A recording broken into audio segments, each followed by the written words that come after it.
ನಮಸ್ಕಾರ ಸ್ನೇಹಿತರೆ. ಒಂದ್ ಕಡೆ ಭಾರತದ ಮೇಲೆ ಟ್ಯಾರಿಫ್ ಹಾಕ್ತಿರೋ ಅಮೆರಿಕ ಅಧ್ಯಕ್ಷ ಡೊನಾಲ್ಡ್ ಟ್ರಂಪ್ ಮತ್ತೊಂದ್ ಕಡೆ ಪಾಕಿಸ್ತಾನಕ್ಕೆ ಹತ್ತಿರ ಆಗ್ತಿದ್ದಾರೆ.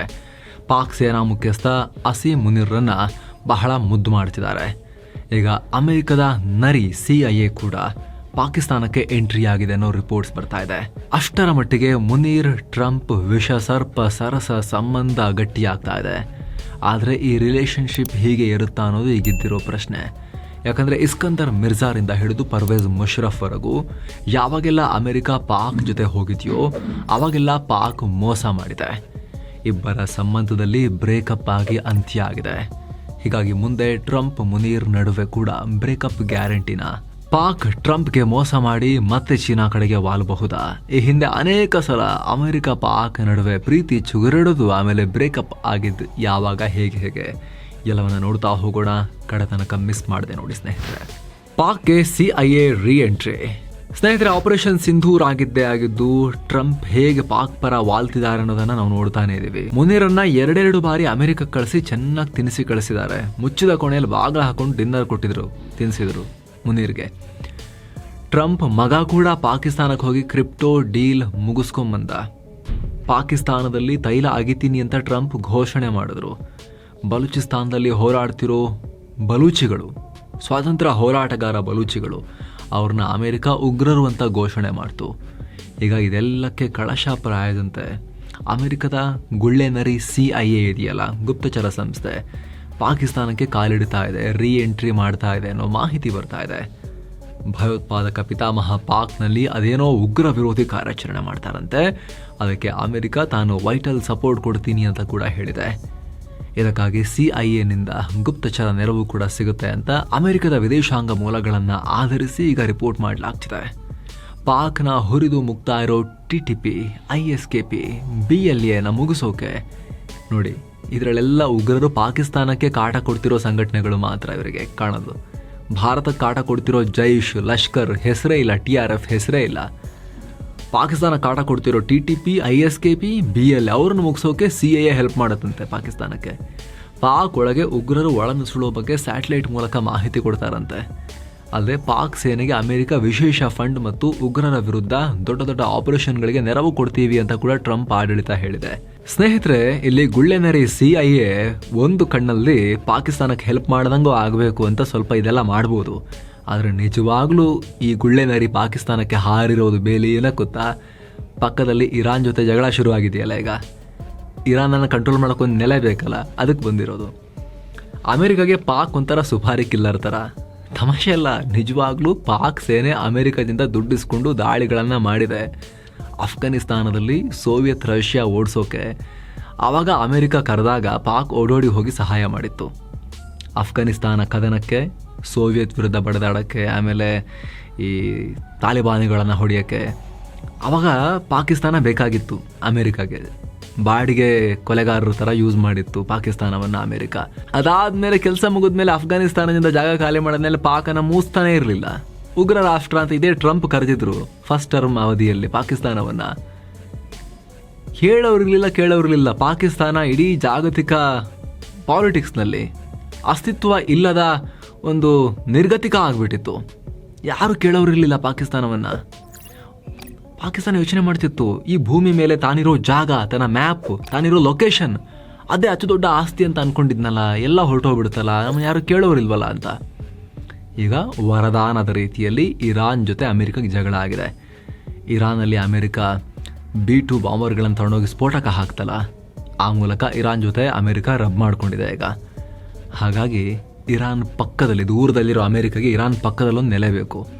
ಅದಕ್ಕೆ ಪಾಕಿಸ್ತಾನದ ಮುನೀರನನ್ನು ಕರೆಸಿ ಮುಚ್ಚಿದ ಕೋಣೆಯಲ್ಲಿ ಊಟ ತಿನ್ನಿಸಿ ತಲೆ ಮೇಲೆ ಕೈ ಇಟ್ಟು ಚೆನ್ನಾಗಿ ಸೌರಿ ಟ್ರಂಪ್ ಕಳಿಸಿದ್ದಾರೆ. ಬಾಗಿಲು ತೆಗಿ, CAನ ಒಳಗೆ ಬಿಡ್ಕೋ ಅಂತ. ಏನು ಸ್ನೇಹಿತರೆ, ವರದಿಯಲ್ಲಿ ಮುಂದುವರಿಯುವ ಮುನ್ನ 7 ಸ್ಯಾಂಡ್ಸ್ ಟೂರಿಸಂ ಕಂಪನಿ ಶಿರಡಿ ಹಾಗೂ 3 ಜ್ಯೋತಿರ್ಲಿಂಗಗಳ 2 ನೈಟ್ 3 ಡೇಸ್ ಪ್ರವಾಸವನ್ನ ಆಯೋಜಿಸಿದೆ. ಶಿರಡಿ ಸಾಯಿಬಾಬಾ, ಭೀಮಾಶಂಕರ, ನಾಶಿಕ್ ತ್ರಯಂಬಕೇಶ್ವರ, ಪಂಚವಟಿ, ಕೃಷ್ಣೇಶ್ವರ ಜ್ಯೋತಿರ್ಲಿಂಗ ಎಲ್ಲವರಕ್ಕೆ ಹೋಗೋದಿರುತ್ತೆ. ಆಫರ್ ಪ್ರೈಸ್ ಕೇವಲ 22,500 ರೂಪಾಯಿ ಮಾತ್ರ. ಈ ಪ್ಯಾಕೇಜ್ ನಲ್ಲಿ ಫ್ಲೈಟ್ ಟಿಕೆಟ್ಸ್, 3 ಸ್ಟಾರ್ ಹೋಟೆಲ್ ನಲ್ಲಿ ಸ್ಟೇ, 3 ಹೊತ್ತು ಊಟ, AC ಟ್ರಾನ್ಸ್ಪೋರ್ಟ್ ವ್ಯವಸ್ಥೆ, 24/7 ಕನ್ನಡ ಟೂರ್ ಮ್ಯಾನೇಜರ್ ಸೌಲಭ್ಯ, ಹಿರಿಯ ನಾಗರಿಕರಿಗೆ ವಿಶೇಷ ಆರೈಕೆ ಇರುತ್ತೆ. ಹೊರಡೋ ದಿನ 10 ಸೆಪ್ಟೆಂಬರ್ 2025. ಕೆಲವೇ ಸೀಟುಗಳು ಲಭ್ಯ. ಆಸಕ್ತರು ಈ ನಂಬರ್ಗೆ ಕಾಲ್ ಮಾಡಿ ನಿಮ್ಮ ಸೀಟನ್ನ ಕೂಡ ಬುಕ್ ಮಾಡಿ. ಬನ್ನಿ ಈಗ ವರದಿಯಲ್ಲಿ ಮುಂದುವರಿಯೋಣ. Pak America breakup story. Yes ಸ್ನೇಹಿತರೆ, ಅಮೆರಿಕ ಪಾಕ್ನ ಲವ್ ಹಿಸ್ಟ್ರಿ ನೋಡಿದ್ರೆ ನಿಮಗೆ ಅರ್ಥ ಆಗುತ್ತೆ. ಪ್ರತಿ ಸಲ ಪಾಕ್ ಅಮೆರಿಕವನ್ನ ನಾವೇನೋ ಭಾರಿ ಹೆಲ್ಪ್ ಮಾಡ್ತೀವಿ, ಇಡೀ ಮಿಡಲ್ ಈಸ್ಟ್ನ ನಿಮಗೆ ಒಪ್ಪಿಸ್ಬಿಡ್ತೀವಿ ಅಂತೆಲ್ಲ ಕರ್ಸುತ್ತೆ. ಇದನ್ನ ನಂಬ್ಕೊಂಡು ಅಮೆರಿಕನೂ ಹಣ, ಆಯುಧ, ನೆರವೆಲ್ಲ ಕೊಟ್ಟಿದೆ ಈ ಹಿಂದೆ. ಆದ್ರೆ ಪ್ರತಿ ಸಲ ಪಾಕ್ ಅಮೆರಿಕದ ದುಡ್ಡಲ್ಲಿ ಚೆನ್ನಾಗಿ ಉಂಡು ತಿಂದು ಕೊಬ್ಬಿದಂಗೆ ಬೆಳೆದು ಅವ್ರಿಗೆ ಹೆಲ್ಪ್ ಮಾಡ್ದಂಗೆ ನಾಟಕ ಮಾಡಿ ಒಂಚೂರು ಹೆಲ್ಪ್ ಕೂಡ ಮಾಡಿ ಒಳಗಿಂದೊಳಗೆ ದೊಡ್ಡ ಪ್ರಮಾಣದಲ್ಲಿ ಮೋಸ ಮಾಡಿದೆ, ಕೈ ಕೊಟ್ಟು ಹೋಗಿದೆ. ಇತಿಹಾಸದ ಪುಟ ತೆಗೆದು ನೋಡಿ. ಶೀತಲ ಸಮರದ ಟೈಮ್ನಲ್ಲಿ ಅಮೆರಿಕ ಸಂಪೂರ್ಣವಾಗಿ ಪಾಕ್ಗೆ ಸಪೋರ್ಟ್ ಮಾಡ್ತಿತ್ತು. ಕೆಲ ಥಿಯರಿ ಪ್ರಕಾರ ಬ್ರಿಟನ್ ಅಮೆರಿಕ ಪಾಕ್ ಅನ್ನೋ ವಿಲಕ್ಷಣ ರಾಷ್ಟ್ರಕ್ಕೆ ಜನ್ಮ ಕೊಟ್ಟಿದ್ದೇ ಸೋವಿಯತ್ ವಿರುದ್ಧ ದ್ವೇಷಕ್ಕೆ ಅಂತಾರೆ. 40-50ರ ದಶಕದಲ್ಲಿ ಕಮ್ಯುನಿಸಂ ಜಗತ್ತಿನ ತುಂಬಾ ಹರಡಿಕೊಳ್ತಾ ಇತ್ತು. ಈ ಕಡೆ ಸೋವಿಯತ್ ರಷ್ಯಾದಿಂದ ಚೀನಾ, ಸೌತ್ ಏಷ್ಯನ್ ರಾಷ್ಟ್ರಗಳು ಅಂತ ಹೇಳಿ ಒಂದೊಂದೇ ರಾಷ್ಟ್ರಗಳನ್ನ ಆವರಿಸ್ಕೊಳ್ತಾ ಇತ್ತು. ಆಗ ಕಮ್ಯುನಿಸಂಗೆ ತಡೆಗೋಡೆಯಾಗಿ ಧರ್ಮದ ಹೆಸರಲ್ಲಿ ಒಂದು ಮತಾಂಧ ರಾಷ್ಟ್ರವನ್ನ ಕ್ರಿಯೇಟ್ ಮಾಡಿಬಿಟ್ರೆ ಇವರಿಗೆ ಯಾವ ಪೊಲಿಟಿಕಲ್ ಸಿದ್ಧಾಂತನೂ ಬೇಕಾಗಿಲ್ಲ. ಇವ್ರಿಗೆ ಏನು ಮಾಡ್ಬೋದು, ಮತದ ಹೆಸರಲ್ಲಿ ಮತಾಂಧರನ್ನಾಗಿ ಇವ್ರನ್ನ ಹುಟ್ಟು ಹಾಕಿಬಿಟ್ರೆ ಅವ್ರು ಅದರಲ್ಲೇ ಮುಳುಗಿರ್ತಾರೆ. ಯಾವ ಕಮ್ಯುನಿಸಮ್, ಕ್ಯಾಪಿಟಲಿಸಮ್ ಅವ್ರಿಗೆ ಅಷ್ಟು ಮ್ಯಾಟ್ರ್ ಆಗಲ್ಲ ಅನ್ನೋ ಲೆಕ್ಕಾಚಾರದಲ್ಲಿ ಹುಟ್ಟು ಹಾಕಲಾಯಿತು. ಪಾಕಿಸ್ತಾನವನ್ನು ಫ್ರಂಟ್ ಲೈನ್ ಆಗಿ ಯೂಸ್ ಮಾಡಿಕೊಳ್ಳಾಯಿತು ಅಂತಲೂ ಕೂಡ ತುಂಬ ವಿಶ್ಲೇಷಕರು ಹೇಳಿದ್ದಾರೆ. ಅದಿರಲಿ, ಮುಗಿದು ಹೋಗಿರೋ ಅಧ್ಯಾಯ. ಆದರೆ 1989ರಲ್ಲಿ ಅಂದರೆ ಇದೇ ಶೀತಲ ಸಮರದಲ್ಲಿ ಸೋವಿಯತ್ ರಷ್ಯಾ ಅಫ್ಘಾನಿಸ್ತಾನವನ್ನು ಆಕ್ರಮಿಸಿಕೊಂಡಿತ್ತು. ಆಗ ರಷ್ಯಾ ವಿರುದ್ಧ ಒಂದಾಗಿದ್ದು ಇದೇ ಅಮೆರಿಕ ಮತ್ತು ಪಾಕ್. ತಮ್ಮ ಪಾಡಿಗೆ ತಾವಿದ್ದ ಅಫ್ಘಾನ್ ಬುಡಕಟ್ಟು ಜನರಿಗೆ ಅವರಿಗೆ ಜಿಹಾದಿ ವಿಷವನ್ನು ತುಂಬಿದ್ರು. ಸೋವಿಯತ್ ನಿಮ್ಮ ಜಾಗವನ್ನು ಆಕ್ರಮಿಸ್ಕೊಂಡಿದೆ, ನಿಮ್ಮ ಧರ್ಮ ಹಾಳು ಮಾಡ್ತಿದೆ ಅಂತ ಹೇಳಿ ಮುಜಾಹಿದೀನ್ಗಳನ್ನು ಸೃಷ್ಟಿ ಮಾಡಿದ್ರು. CIA ಆಪರೇಷನ್ ಸೈಕ್ಲೋನ್ ಹೆಸರಲ್ಲಿ ಅಪಾರ ಪ್ರಮಾಣದ ಶಸ್ತ್ರಾಸ್ತ್ರ, ಹಣ ಎಲ್ಲ ಸುರಿತು. ಅಫ್ಘಾನ್ ಬುಡಕಟ್ಟಿನ ಜನರನ್ನ ಪಾಕಿಸ್ತಾನದ ಮಿಲಿಟರಿ ಶಿಬಿರಗಳಲ್ಲಿ ಕರ್ಕೊಂಡು ಹೋಗಿ ಟ್ರೈನಿಂಗ್ ಕೊಟ್ಟರು. ಇದಕ್ಕೆ ಪರ್ಯಾಯವಾಗಿ ಪಾಕಿಸ್ತಾನಕ್ಕೂ ಭಾರಿ ಪ್ರಮಾಣದಲ್ಲಿ ಬಕ್ಷೀಸು ಸಿಕ್ತು. ಪಾಕ್ ಮಿಲಿಟರಿ ನಾಯಕರಿಗೆ ಅಮೆರಿಕದಲ್ಲಿ ಆತಿಥ್ಯ ಸಿಕ್ತು. ಕೋಟಿಗಟ್ಟಲೆ ಹಣ, ಪಾಕ್ ಸೇನೆಗೆ ಯುದ್ಧೋಪಕರಣ ಎಲ್ಲ ಬಂತು. ಇಬ್ಬರು ಸೇರಿ ಸೋವಿಯತ್ ರಷ್ಯಾವನ್ನು ಅಫ್ಘಾನಿಸ್ತಾನದಿಂದ ಓಡಿಸಿದ್ರು. ಇದಾದ ನಂತರ ಪಾಕ್ ಮೇಲೆ ಅಮೆರಿಕಗೆ ಅಷ್ಟೊಂದು ಆಸಕ್ತಿ ಇರಲಿಲ್ಲ. ಆದರೆ ಒಂದು ಸಂಬಂಧವನ್ನು ಮೇಂಟೈನ್ ಮಾಡ್ಕೊಂಡು ಹೋಯಿತು ಅಷ್ಟೇ. ಆದರೆ ಪಾಕ್ ಅಮೆರಿಕಾಗೆ ಮೋಸ ಮಾಡ್ತು. ಒಂದು ಕಡೆ ಅಮೆರಿಕ ನ್ಯೂಕ್ಲಿಯರ್ ನಿಶಸ್ತ್ರೀಕರಣ ಅದು ಇದು ಅಂತ ಜಗತ್ತಿಗೆ ಪಾಠ ಹೇಳಿ ಅಣ್ವಸ್ತ್ರ ತ್ಯಜಿಸುವಂತೆ ಕರೆ ಕೊಡ್ತಾ ಇದ್ರೆ, ಅತ್ತ ಪಾಕ್ ಯುರೋಪಿಂದ ಟೆಕ್ನಾಲಜಿಯನ್ನು ಕದ್ದು ಅಣ್ವಸ್ತ್ರ ನಿರ್ಮಿಸ್ಕೊಳ್ತು. ಪಾಕ್ನ ವಿಜ್ಞಾನಿ AQ ಖಾನ್ ನೆದರ್ಲ್ಯಾಂಡ್ನಿಂದ ಸೆಂಟ್ರಿಫ್ಯೂಸ್ ಡೇಟಾವನ್ನು ಕದ್ದು ಪಾಕ್ ಅಣ್ವಸ್ತ್ರ ತಯಾರಿಕೆಗೆ ಕಾರಣನಾದ. ಅಷ್ಟೇ ಅಲ್ಲದೆ ಇರಾನ್, ಲಿಬಿಯಾ, ಉತ್ತರ ಕೊರಿಯಾದಂತಹ ಅಸ್ಥಿರ ರಾಷ್ಟ್ರಗಳಿಗೆ ಟೆಕ್ನಾಲಜಿ ಮಾರ್ಬಿಟ್ಟ. ಇದರಿಂದ ಸಿಟ್ಟಿಗೆದ್ದ ಅಮೆರಿಕ ಪಾಕ್ ಮೇಲೆ ಸ್ಯಾಂಕ್ಷನ್ ಹಾಕ್ತು. ಹೀಗೆ ಮೊದಲ ಬಾರಿಗೆ ಇಬ್ಬರ ನಡುವೆ ಬ್ರೇಕಪ್ ಆಯಿತು. ಆದರೆ 2001ರಲ್ಲಿ ಅಮೆರಿಕದ ಅವಳಿ ಕಟ್ಟಡಗಳ ಮೇಲೆ ದಾಳಿ ಆಯ್ತಲ್ಲ, 2 ಟವರ್ಗಳು ಬಿದ್ದೋದ್ವಲ್ಲ, ಮತ್ತೆ ಆಗ ಇಬ್ಬರು ಒಂದಾದ್ರು, ಪಾಕಿಸ್ತಾನ ಮತ್ತು ಅಮೆರಿಕ. ತಾಲಿಬಾನ್ ವಿರುದ್ಧ ಕಾರ್ಯಾಚರಣೆಗೆ ಅಮೆರಿಕ ಪಾಕ್ನ ಬಳಸ್ಕೊಳ್ತು. ಆದರೆ ಜೋಕ್ ಆಮೇಲಿರೋದು, ಇದರಲ್ಲಿ ಎಂಥ ದೊಡ್ಡ ಬಕರ ಆಗಿದೆ ಅಮೆರಿಕ ಅಂತ. ಏನಕ್ಕೆ ಹೋಗಿದ್ದು ಅಮೆರಿಕ ಅಫ್ಘಾನಿಸ್ತಾನಕ್ಕೆ? ಅವಳಿ ಕಟ್ಟಡ ಉರುಳಿಸಿದ ಜಾಗತಿಕ ಉಗ್ರನನ್ನ ಹುಡುಕೊಂಡು ಹೊರಟಿರೋದು. ಅವರಿಗೆ ಹುಡ್ಕೊಂಡು ಹೊರಟಾಗ ಅಫ್ಘಾನಿಸ್ತಾನವನ್ನು ಪುಡಿಗಟ್ಟೋಕೆ ಹೆಲ್ಪ್ ಮಾಡ್ತೀವಿ ಅಂತ ಪಾಕಿಸ್ತಾನನೂ ಮುಂದೆ ಬಂತು. ಯಾವ ಲೆವೆಲ್ಗೆ ಅಂದರೆ ಅಮೆರಿಕನ್ ಪಡೆಗಳಿಗೆ ಪಾಕಿಸ್ತಾನ ಜಾಗನೂ ಕೊಡ್ತು. ಪಾಕ್ನಿಂದ ಅಮೆರಿಕ ಆಪರೇಷನ್ ಲಾಂಚ್ ಮಾಡ್ತಾ ಇತ್ತು. ಅಮೆರಿಕದ ಯುದ್ಧ ವಿಮಾನ, ಹೆಲಿಕಾಪ್ಟರ್ಗಳಿಗೆ ಪಾಕ್ ವಾಯು ಪ್ರದೇಶ ಮುಕ್ತವಾಗಿತ್ತು. ಇದಕ್ಕೆ ಬದಲಾಗಿ ಪಾಕಿಸ್ತಾನಕ್ಕೆ $20-30 ಬಿಲಿಯನ್ ಸಿಕ್ಕಿರೋ ಅಂದಾಜಿದೆ. ಆವಾಗಿನ ಕಾಲದಲ್ಲೇ ಮಿಲಿಟರಿ ಏಡ್, ಆರ್ಥಿಕ ನೆರವು ಯಥೇಚ್ಛವಾಗಿ ಹರಿದಿತ್ತು. ಪಾಕಿಸ್ತಾನದಲ್ಲೆಲ್ಲ ಹೊಸ ಹೊಸ ರಸ್ತೆಗಳು, ಜಗಮಗಿಸೋ ಫ್ಲೈಓವರ್ಗಳೆಲ್ಲ ಬಂದು ಆ ಟೈಮಲ್ಲಿ. ದುಡ್ಡು, ಫಾರಿನ್ ಪುಕ್ಸಟೆ ದುಡ್ಡು. ಆದರೆ ಎಗೇನ್ 1 ದಶಕ ಬೇಕಾಯಿತು ಎಂಥ ದೊಡ್ಡ ಬಕರ ಆಗಿದ್ದೀನಿ ನಾನು ಅಂಥೇಳಿ ಅಮೆರಿಕಾಗೆ ಅರ್ಥ ಆಗಲಿಕ್ಕೆ, ಎಂಥ ಮೋಸ ಮಾಡಿದೆ ಪಾಕ್ ಅಂತ ಅರ್ಥ ಆಗಲಿಕ್ಕೆ. ಒಂದು ಕಡೆ ಅಮೆರಿಕದಿಂದ ನೆರವು ತಗೊಳ್ತಾ ಮತ್ತೊಂದು ಕಡೆ ಕದ್ದು ಮುಚ್ಚಿ ಈ ತಾಲಿಬಾನಿಗಳಿಗೆ ಹೆಲ್ಪ್ ಕೂಡ ಮಾಡ್ತಾ ಬಂದರು ಪಾಕಿಸ್ತಾನದವರು. ಕೊನೆಗೆ ಅಮೆರಿಕದ ಅವಳಿ ಕಟ್ಟಡವನ್ನ ಹೊಡೆದು ಹಾಕಿದ್ದ ಜಾಗತಿಕ ಉಗ್ರ ಆತ ನೋಡಿದ್ರೆ ಇಡೀ ಅಫ್ಘಾನಿಸ್ತಾನದ ಬೆಟ್ಟ ಗುಡ್ಡ ಎಲ್ಲ ಪುಡಿ ಮಾಡಿದ್ದಾರೆ ಅಮೆರಿಕದವರು. ಆದರೆ ಆತ ಇದ್ದಿದ್ದೆಲ್ಲ ಅಷ್ಟಿಗೆ ಪಾಕಿಸ್ತಾನದ ಮಿಲಿಟರಿ ಕಂಟೋನ್ಮೆಂಟ್ ಏರಿಯಾದಲ್ಲಿ, ಅಬೋಟಾಬಾದ್ನಲ್ಲಿ ಮಿಲಿಟರಿ ನೆಲೆಯ ಪಕ್ಕದಲ್ಲೇ ಕದ್ದು ಕೂತ್ಕೊಂಡಿದ್ದ ಆತ. ಅಮೆರಿಕಾಗೆ ಎಂಥ ಶಾಕ್ ಆಗಿತ್ತು ಅಂದರೆ ಒಬಾಮಾ ಹೇಳಿದ್ರಂತೆ, ಓಕೆ ಹೊಡೆಯೋಣ, ಹೆಂಗೆ ಹೊಡಿಬೇಕು ಅಂದರೆ ಪಾಕಿಸ್ತಾನ ಸೇನೆಗೆ ಹೇಳಬಾರ್ದು, ಹೇಳಿದ್ರೆ ಮತ್ತೆ ಏನಾದ್ರು ಮೋಸ ಮಾಡ್ತಾರೆ ಇವರು, ಕದ್ದು ಮುಚ್ಚಿ ಹೋಗಿ ಹೊಡೆದು ಬರಬೇಕು ಅಂಥೇಳಿ ಒಳ್ಳೆ ಕಳ್ಳರ ಥರ ನುಗ್ಗಿ ಆಪರೇಷನ್ ಮಾಡಿ ಬರಬೇಕಾಯಿತು ಅಮೆರಿಕದ ಸೀಲ್ ಪಡೆಯ ಯೋಧರು. ಅಗೇನ್ ಅಮೆರಿಕ ಮತ್ತು ಪಾಕ್ ಸಂಬಂಧ ಹಳಿಸ್ತು ಅವಾಗ. So breakup guarantee. ಸ್ನೇಹಿತರೆ, ನಿಮಗೆ ಗೊತ್ತು, ಟ್ರಂಪ್ಗೆ ಪಾಕಿಸ್ತಾನ ಕಂಡ್ರೆ ನಯಾ ಪೈಸೆ ಇಷ್ಟ ಇಲ್ಲ.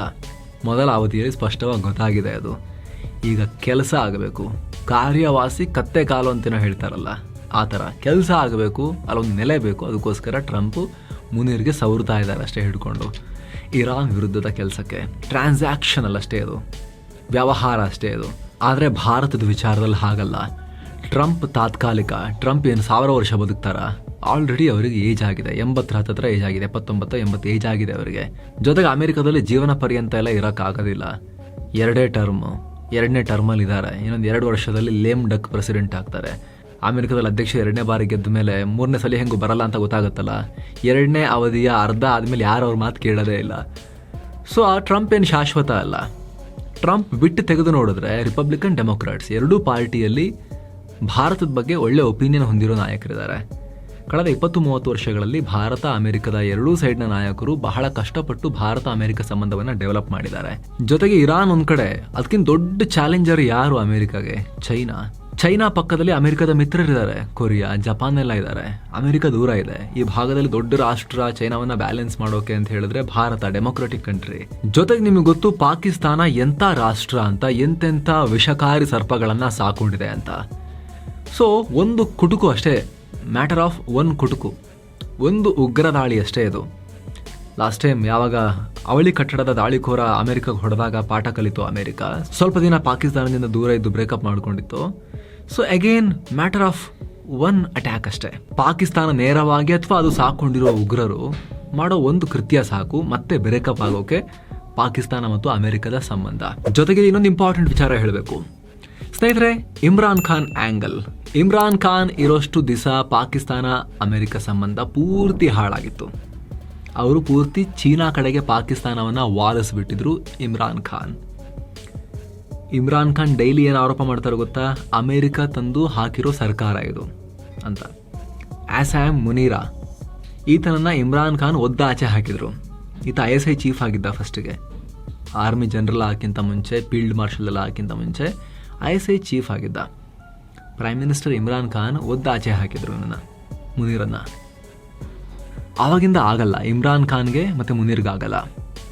ಇಮ್ರಾನ್ ಖಾನ್ಗೆ ಮತ್ತು ಪಾಕಿಸ್ತಾನಕ್ಕೂ ಆಗ್ತಾ ಇರಲಿಲ್ಲ, ಯಾಕಂದರೆ ತುಂಬ ಚೀನಾ ಪರ ವಾಲ್ತಾ ಇದ್ರು ಇಮ್ರಾನ್ ಖಾನ್ ಅಂತ.